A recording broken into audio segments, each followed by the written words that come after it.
Good morning.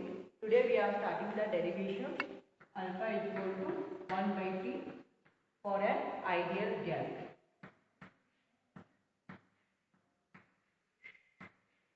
Now we have to prove that alpha is equal to 1 by T. Now let us consider PV is equal to RT. This equation we are calling as a perfect gas equation. Consider this as equation 1. Now differentiate equation 1 with respect to the pressure. Differentiate equation 1 with pressure.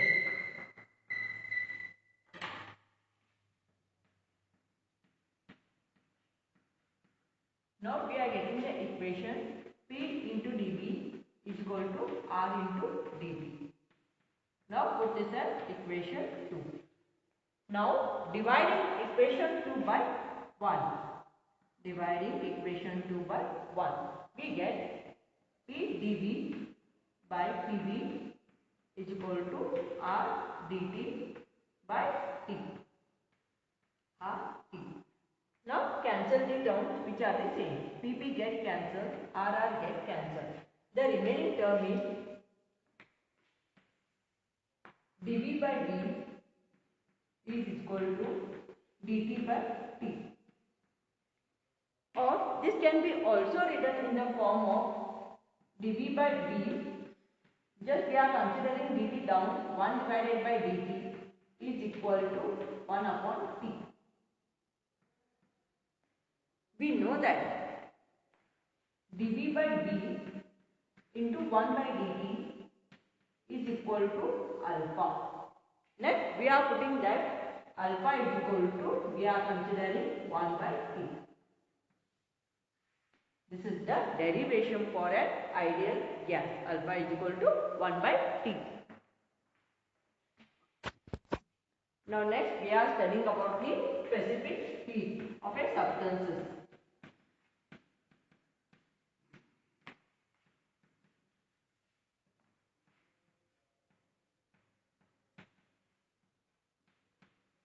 Now to define the specific heat of a substances, it is the amount of the heat required to raise the temperature to 1 Kelvin.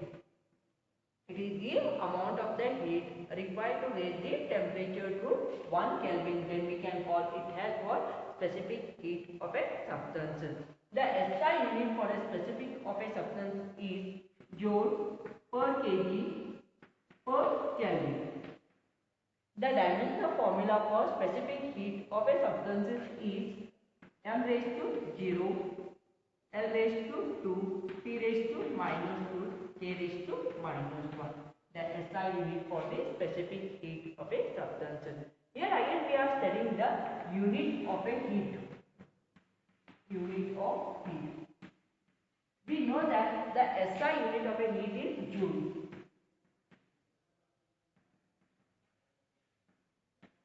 It is joule. And it can be denoted as capital J. Now, joule can be defined the amount of the heat required to raise the temperature of 1 divided by 4100 kg of water to 1 Kelvin. Then we can call it as what? Joule. The amount of the heat required to raise the temperature of 1 divided by 4180 kg of water to the 1 Kelvin, then we can call it as joule. Again one more is there, the CGS of heat is calorie.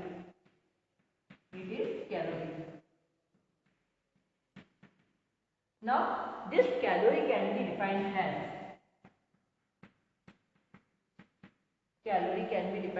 it is the amount of the heat required to raise the temperature of, here we are considering the temperature of 1 gram of the water to 1 Kelvin.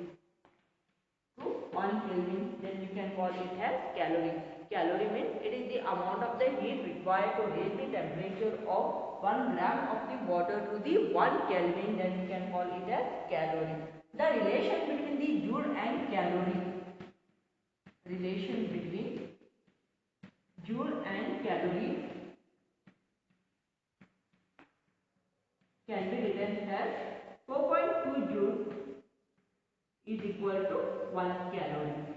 4.2 joule is equal to 1 calorie.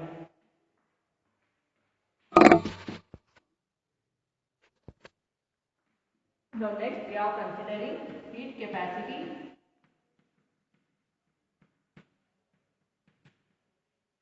It can be defined as it is the amount of the substances of a heat required to raise the whole substances to 1 Kelvin.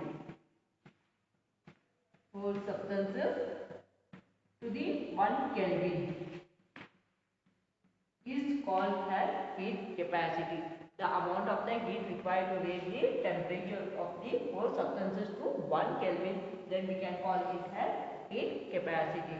Or this heat capacity can be also written as heat capacity is equal to mass into specific heat. Mass into specific heat.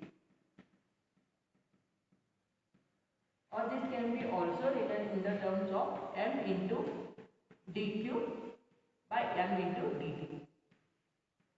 mm get cancelled, remaining term is dq by dt. Therefore, the heat capacity is equal to dq by dt.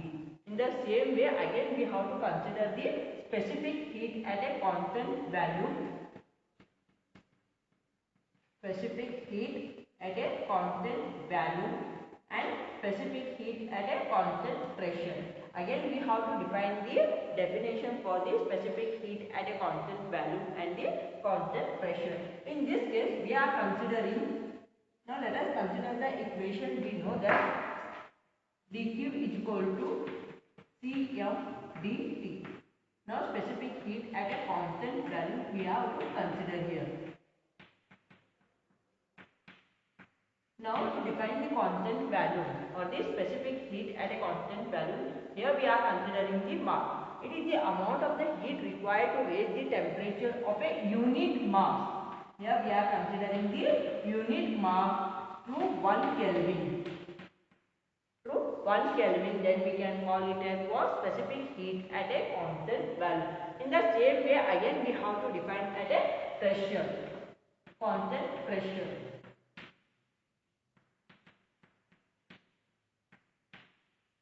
The specific heat at a constant pressure can be defined as the amount of the heat required to raise the temperature of a unit mass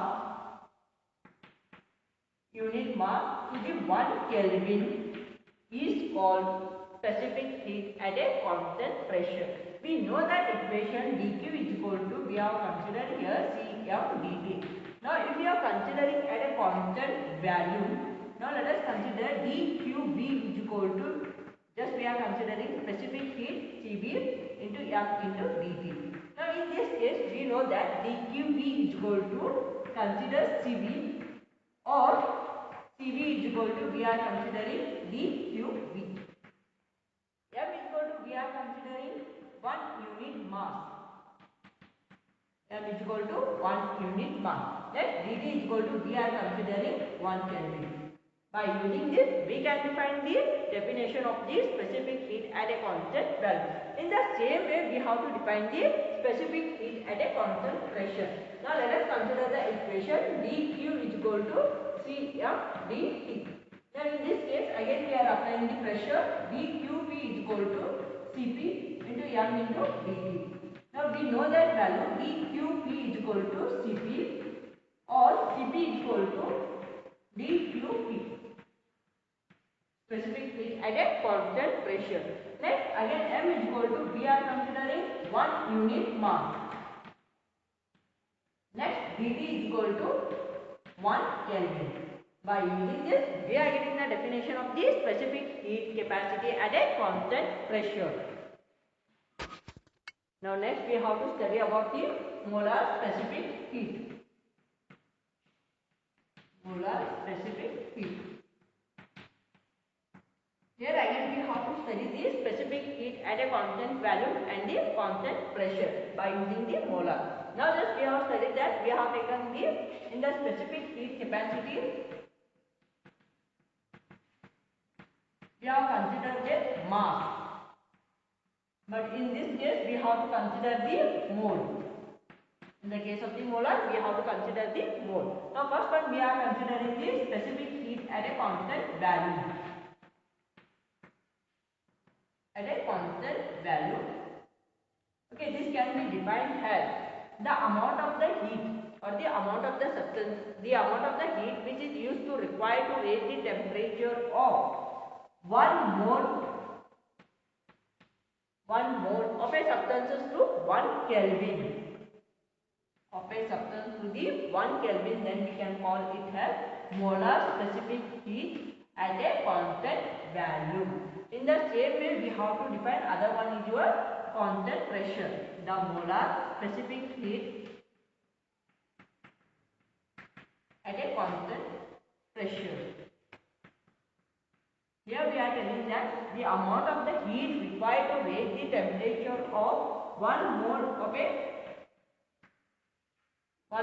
substance which can be converted to the 1 Kelvin is called as molar specific heat at a constant pressure.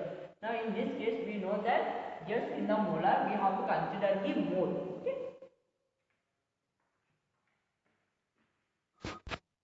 The relation between Cp and Cv. Relation between Cp and Cv. Now this can be written as Cp minus Cv is equal to capital R. This R we are calling as a universal gas constant. R is universal gas constant. The value of R is 8.31 joule per mole per Kelvin. This is the relation between Cp and Cv at a molar specific heat capacity. Now in this case we are considering Cp minus Cv is equal to R. R we are calling it as universal gas constant and the value of R is 8.31 joule per mole per Kelvin. Now next we are studying about the calorimeter. Calorimeter means what? It is the branch of the physics which deals with the study of the heat. Which deals with the study of the heat, we are calling it as what? Calorimeter. Or this can be also written as heat loss in hot substances is always equal to heat gain in cold substances.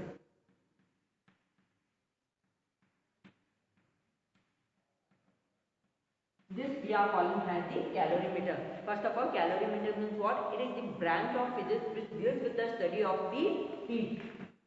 Next, or it can be also defined as heat lost in the hot substances is always equal to the heat gain in the cold substances. Then we are calling it as the calorimeter.